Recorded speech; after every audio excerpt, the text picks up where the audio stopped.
dugsiga hoose dhexe sare ee Yarmuug oo kamid ah iskuulada ugu waaweyn gudaha magaalada Muqdisho ayna joogaan macallimiin aqoontoodu tahay heer sare una taagan 4 saac soo saarista arday ka dhisan qaybaha kala duwan ee cilmiga maadiga ayaa maanta xaflad aad u ballaaran u qabtay 63 arday oo iskugu jiray arday dhameysatay form 4 iyo 8 waxaan xafladda lagu qabtay howlka lagu magacaabo Nasrullah oo ku yaal ex control balcad ee degmada Hiilwaa ee magaalada Muqdisho munaasabadan qalinjabinta ah oo lagu qabtay howlkan waxaa ka soo qayb galay mashaayikh aqoonyahanno macallimiin waalidiin haween dhalinyaro mas'uuliyiin ka kala socday qaybaha kamid ah shirkadaha isgaarsiinta sida shirkadda Hormuud iyo shirkadda Golis iyo mas'uuliyiin ka kala socday jaamacadaha ugu waaweyn dalka Soomaaliya sida jaamacadda Daaha iyo jaamacadda Mustaqbal iyo marshal aad u far badan waxaan ugu horreyn xafladda lagu daafuray kalaamka alle a'uudu billahi minash shaytaanir rajiim وقال الذين لا يرجون لقاءنا لولا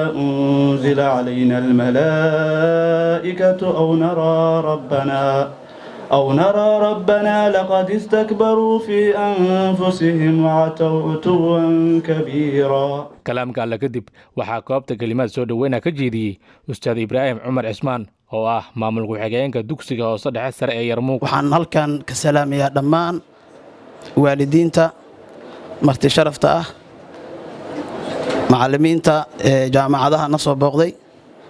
dhammaan ardayda macallimiinta iskuulka Yarmuug dhammaan waxaan leeyahay soo dhawaado barnaamijkeena insha Allah taala halkaas ayaan ka sii wadi doonaa kalimaadka soo dhaweynta kadib waxaa koobta kalimaad kala duwan ka jeediyay guudaan marti sharafkii ka soo qayb gal munaasabada qaar kamid ah ardaydii qalin jabiyay kuwaas oo koobta ka soo jeediyay kabayo iyo axaadiista suubaneen Maxamed naxariis nabadgelyo horkiisa aatee mustaqbal ifaa idin rajeynaa hortiina waxaa yaalo horumar halin kara inaad ka faa'iideystaan dugsigana magaciisa iyo sharaftiisa waxaa bili kala ardayda dhaqan wanaagsan muuqaal wanaagsan waxaa laga yaabaa ardaydeenu sanadihii u dambeeyay sidii la rabay inaysan ahayn marka la fiiriyo muuqaalka sax ma ahan meelaha qaar adinka ma ahan laakiin waxaan u hadlayaa si guud markaad gaadiidka la raacdid ardayda qaarkood waxa afkooda ka yeerayo habdhaqankooda madaxooda si u jaran yahay waxyaaba noocaas oo dhan dugsiyada waa lagala dagaalaa waxaa la rabaa waalidka iyo dugsigan inay iskaashadaan haddii ay isku xiran yihiin ardayga waa la toosin karaa haddii laakiin aan war la isu hayn waxaa laga yaabaa ardaygii inuusan iskuul dhigan iyo inuu dhigto iyo inuu fiican yahay inuusan yahay inuu xun yahay inaan la ogeyn horta ma ahan madarasada Yarmuug markii ugu horeysay oo ciyaal iga takharujaan ma aha waxaan u malaynayaa dufcadii koobaad dadkii kamid ahay ayaan kamid ahay dadkii ay ugu takharujeen ardaydii i takharujtayna aad iyo aad ay tiro badan yihiin madaaris badan walina ma dhicin inaan ka soo qayb gala muxuu ahaay arday madarasa ka takharujayso hadda lafteeda waxaa kamid ah ardayda halkan iga takharujaysa qayb muxuu ahaay ka baxaysa muxuu ahaay fasalka 8aad iyo qayb ka baxaysa fasalka 4aad insha Allah taala waxaan leeyahay ardayda dhammaan hambalya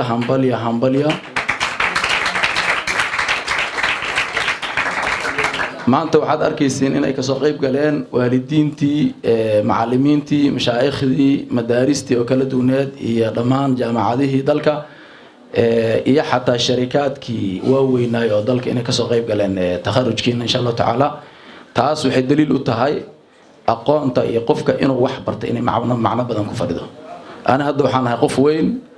haddana waxaan u baahanahay wax sii barto laanahu aqoonta wax laga weynaado ma aha sidaas darteed markaan ku soo laabto madarasadan Yarmuug maanta sababta aan ugu soo qayb galay wax kale ma aha horta arday qalin jibisay wali kama qayb galin xafladooda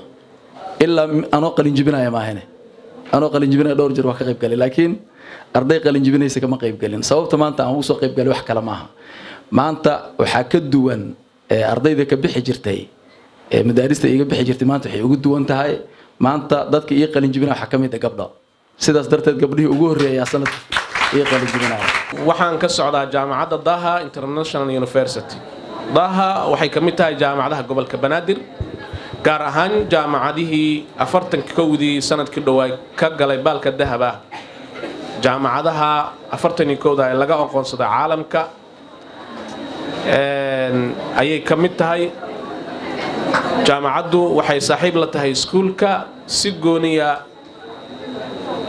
waxay bixisaa 7 kuliyadood oo caafimaadka qaybihiisa kala duwan, siyaasadda, culumta kale oo diiniga, educationka ama waxbarashada, culumta kale ee computer science-ka iyo engineering-ka, sidoo kale dhaqaalaha qaybihiisa kala duwan iyo beeraha. jaamacaddu waxay ku taallaa xarunteeda weyn Cabdiqaasin, kambaskeeda weyn waxay ku taallaa Kismaayo, Gurceel, Caabudwaaq, Buuhoodle iyo Gaalkacyo. waxaan idin leeyahay insha allahu ku soo dhowaada. waxaanu ballan qaadaynaa maamulaha mudane cabdiweli, waxaan leeyahay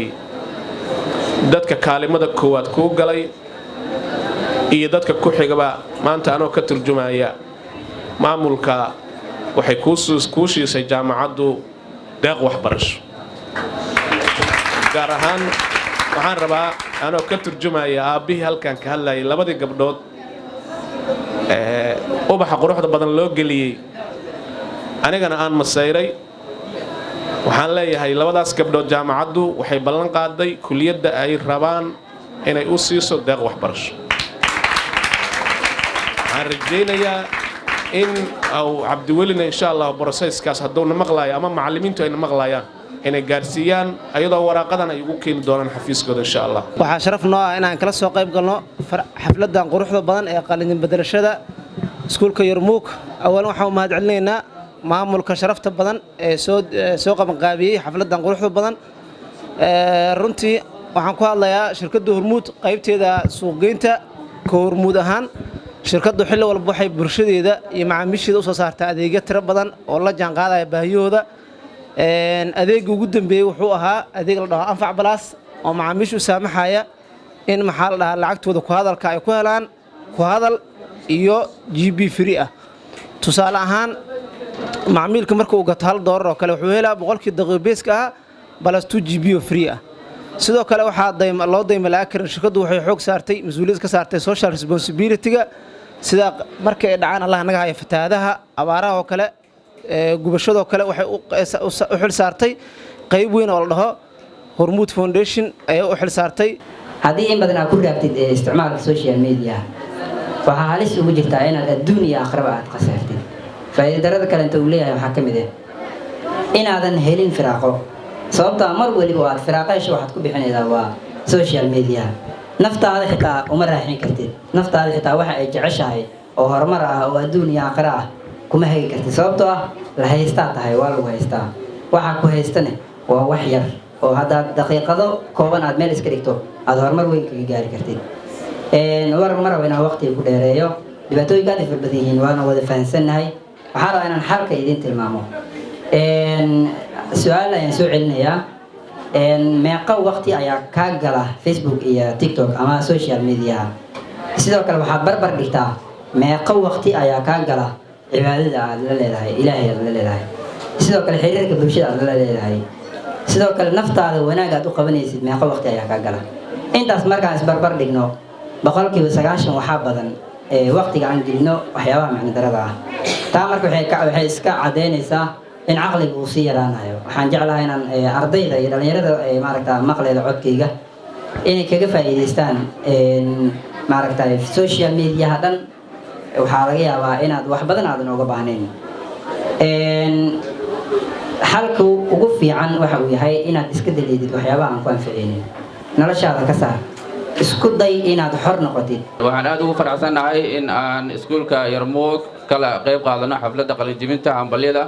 anigoo ku hadlayo magaca jaamacadda Mustaqbal. waxaan aad ugu mahadcelinaynaa iskuulka Yarmuuk oo nagu casuumay xafladdan qiimaha badan.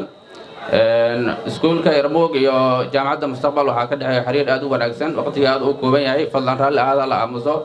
jaamacadda Mustaqbal waa jaamacad ka mid ah jaamacadaha ka jira gobolka Banaadir. runtii waana jaamacad ka duwan jaamacadaha kale. jaamacaddu waxay uga duwan tahay jaamacadaha kale. hadafka ugu horeeya ee jaamacadda teeda wuxuu yahay in la soo saaro aqoon-yahan la tartami karo aqoon-yahanada caalamka. iyadoo jaamacadda doonaysa in hadafkaas la xaqiijiyo, jaamacaddu waxay samaysay system u suurtagelinayo ardayda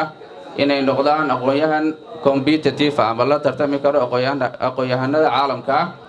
jaamacaddu waxbarashadeedu boqolkiiba 60 waa practical ardayda hadda joogto waxaa ka mid ah arday caafimaad ah tusaale ahaan oo bartaan midwiferyga waxay joogaan semesterka 5aad waxay u suurtagelisay systemka jaamacadda oo ah boqolkiiba 60 waxbarashadeedu inay practical tahay inay ka shaqeeyaan isbitaalada ku yaalo gobolka Banaadir ayagoo shaqaale buuxa ah marka jaamacaddu waxay ballan qaadaysaa ardayga ku soo biiro inuu noqon doono aqoon-yahan competitive ama la tartami karo aqoon-yahanada caalamka ah jaamacadduna waxay ugu tala gashay system u suurtagelinayo ardayga inuu noqdo competitive halkaan waxaan iga soo jeedi doonaa xadiis oo ka hadlaya si isku abuur عن أبي عبد الرحمن عبد الله بن مسعود رضي الله عنه قال حدثنا رسول الله صلى الله عليه وسلم وهو صادق المسكود إن أحدكم يجمع قلقه في بدن أمه 4 أياما ثم يكون علقة مثل ذلك ثم يكون مدقة مثل ذلك ثم يرسل الملك فينفق فيه الروح ويؤمر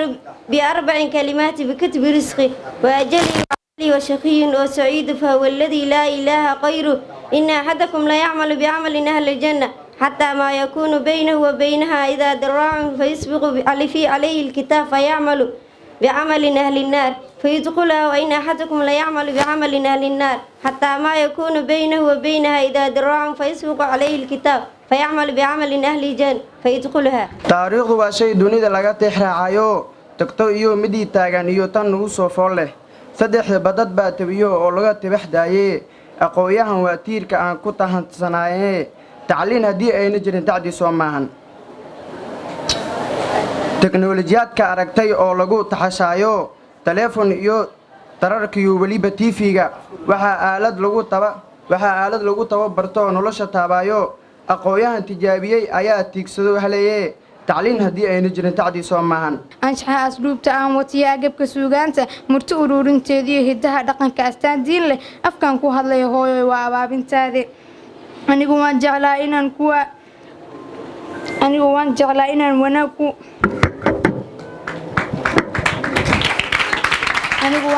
inaan wanaag kuugu aargudo ee ha yeeshee axaadiistii sidii aayad lagu sheegay arladan wixii yaalo haddaan adiga kuu keeno cibad caaradeed ma dhamo waan ogsoonahay udgoonay maqal ducan samaan kuu akrinayaaye ifka intaad ku nooshahay bustiya lagu aasin ciida aafaadka dhacaya dhibaatada abid lagaa baaji insaan wuxuu necbaasiya shartaba kuma arkaan hooyo nafta waa ammaaniye markii iilka lagu geeyo markii malaa'ig su-aal adag wadata amar lasoo siiyo argagax hilmaamkii shakiba kuma asiibo ugu dambeyn ardayda qalin jabiyey ayaa goobta lagu guddoonsiiyey shahaadooyin kala duwan iyagoona wejiyadooda laga dheehan karay farxad aad u ballaaran waxaana soo xiray xafladda ustaad cabdiweli cali cabdi oo ah maamulaha guud ee dugsiga hoose dhexe sare ee Yarmuug waxaan halkaan kaga mahadcelinayaa dhammaan inta xafladdan ka soo qayb gashay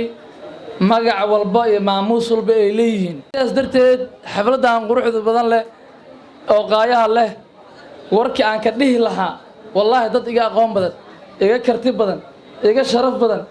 ayaa halkaan soo istaagay wixii la dhihi lahay soo dhaheen hadalkan waxaa lahaa maaqalla wadalla wax yar oo wax tusiyo aniga waxaa idiin tusinayaa inaa farxad aawgeed wax la soo jeedi lahay farxaddaas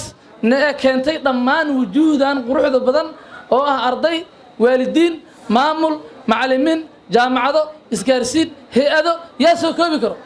intaas oo maanta i garab taagan oo i hor taagan oo igu faraxsan oo i sacbinaayo oo i guubaabinaayo oo kor ii qaadaayo intaas ayaa igu filan waxaanu ku soo gabagabeynayaa guuleysta dhammaantiin wasalaamu calaykum waraxmatullahi wabarakaatu saadaam cabdulasiyaad warbaahinta caalamiga almutaxabuna filaah magaalada muqdisho ogeysiis muhiim ah macadka barashada qur'aan kariimka iyo culuumta shareecada islaamka ee nulhuda wuxuu ogeysinayaa ummadda Soomaaliyeed meel kasta oo ay dunida ay ka joogaan in uu qaadanayo fasal cusub wixii faahfaahin ah kala xiriir ciwaanada hoos ku qoran